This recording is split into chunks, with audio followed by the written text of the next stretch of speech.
Mais allez les gens, faites pas trop les grincheux si vous voyez ce que je veux dire par là.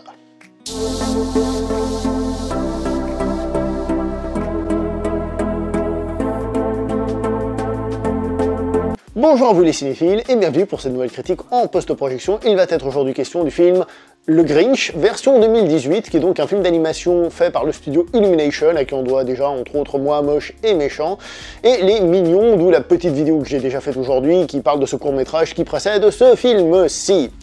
Le Grinch est à la base une histoire qui a été écrite par un monsieur dont le pseudo est Dr. Seuss. Je pense que ça se prononce comme ça, puis si ça se prononce pas comme ça, je suis désolé. Et qui a été plusieurs fois adapté sur nos écrans. D'abord sur le petit écran, puisqu'il a été adapté en court-métrage, d'ailleurs c'est considéré comme un épisode de série télé, par la Warner Bros. En 1966-1967, on trouve un peu les deux dates, c'est un petit peu compliqué de trouver exactement entre la production, la diffusion, etc. Je pense que vous connaissez sans doute beaucoup plus la version de l'an 2000, 18 ans déjà, 19 bientôt, ça dépend du mois de sortie, je pense que ça devait être en décembre quoi, à Noël, hein. La version de Ron Howard avec un certain Jim Carrey que je n'ai pas vu, donc je peux pas vous comparer à ce film-ci. Je sais que c'était un film qui à l'époque avait reçu pas mal de critiques négatives, mais qui a quand même marqué un peu les esprits, je sais pas comment dire, il a dû plaire donc à pas mal de monde, qui fait que c'est quand même un film qui est plus ou moins resté, c'est intéressant de voir ces choses-là.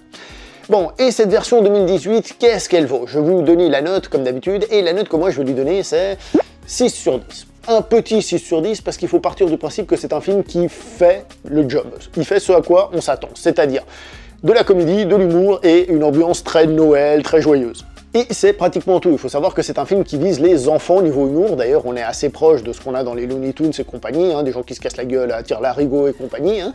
Donc, c'est un humour qui, personnellement, m'a pas fait hurler de rire. Ça vise surtout les enfants, mais le film en lui-même, franchement, il est plutôt bien et il se laisse regarder sans autre.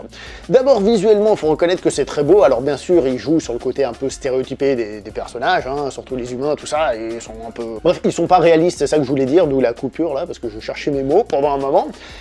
Mais les textures en elles-mêmes sont magnifiques, il suffit de voir le pelage du Grinch ou encore la neige qui à des moments est assez hallucinante. Le film est bien fait, disons les choses comme ça, franchement il est très beau. Et l'animation en tant que telle, les mouvements, c'est absolument magnifique. Donc franchement, on est dans le haut du panier, il n'y a pas à chier, c'est très bien. Au niveau de la musique, nous avons monsieur Danny Elfman, et je dois vous avouer un petit détail. C'est parce que je savais que c'était monsieur Danny Elfman qui a fait la musique de ce film que je me suis dit tiens, je vais prêter attention à la musique dans ce film. Et elle est bien, elle englobe bien le truc et elle fonctionne bien dans le truc. Mais c'est pas non plus une musique de folie de laquelle on va se souvenir. C'est-à-dire que si je savais pas que c'était Danny Elfman, la musique serait passée, j'aurais même pas fait attention. Malgré tout, elle est de qualité. D'accord? Ça, c'est bien. L'histoire en tant que telle, c'est une jolie histoire, c'est un joli conte de Noël, un petit peu stéréotypé, évidemment. C'est la magie de Noël, tout le monde s'aime, etc., etc. Et d'ailleurs, petite parenthèse sur laquelle j'ai envie de revenir sur ce genre de film. C'est marrant de voir comme on est en train de créer depuis quelques années, et le cinéma aide beaucoup à ça, une nouvelle mythologie de Noël. C'est-à-dire une mythologie faite de Père Noël, de reines, de sapins, de neige, de trucs et de machins. Et d'ailleurs, alors que ce sont, par exemple, les États-Unis, un pays très croyant et tout ça, on en oublie souvent l'aspect religieux de Noël.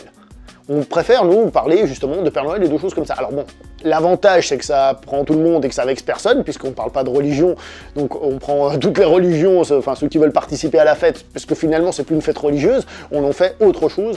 Moi, je trouve ça tout de même... C'est intéressant, mais c'est quand même un petit peu bizarre, je trouve. Comme quoi, en gros, on garderait l'aspect commercial de Noël plus qu'autre chose. Je dis ça, moi, je dis rien. Il n'empêche que cet aspect-là, il déborde quand même de bonnes intentions, de s'aimer, d'oser être heureux.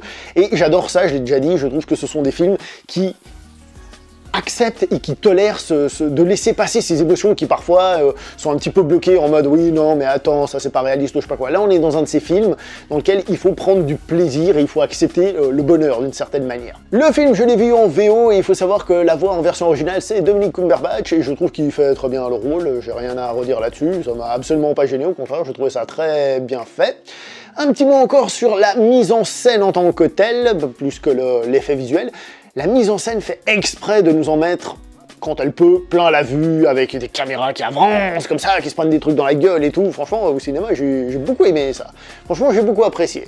Et en gros, pour faire simple, le défaut du film, c'est que c'est un film qui va pas plus loin. C'est une histoire que je pense certains connaissent, pas tout le monde, hein, mais la plupart, je pense, vous connaissez au moins, vous avez déjà entendu parler de cette histoire. Il y a de l'humour qui vise beaucoup les enfants, comme j'ai dit, ça se casse souvent la figure un petit peu trop. Au bout d'un moment, bon, ok, j'ai compris, c'est bien, merci. mais c'est un film qui est quand même recommandable, surtout pour les enfants. Franchement, pour les enfants, moi je vous dis, je pense qu'ils vont aimer.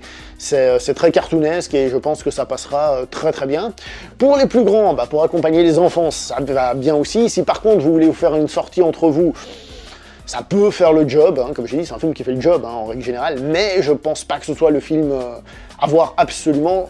J'ai entendu dire qu'aux États-Unis, il se mangeait de très méchantes critiques, je trouve ça un petit peu trop méchant, parce que justement, le film ne semble pas avoir d'autres ambitions que simplement celui d'être un film de Noël avec cette acceptation, comme j'ai dit, des bons sentiments, et que ça fait du bien de temps en temps de se laisser aller là-dedans.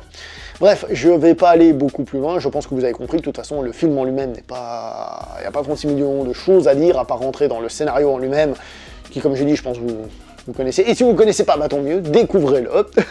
On se voit prochainement pour une prochaine vidéo, puisque je vais m'arrêter là, donc n'oubliez pas de liker, commenter, partager, on se voit prochainement, comme je l'ai déjà dit. Donc ciao tout le monde, et comme j'ai déjà dit, ciao tout le monde.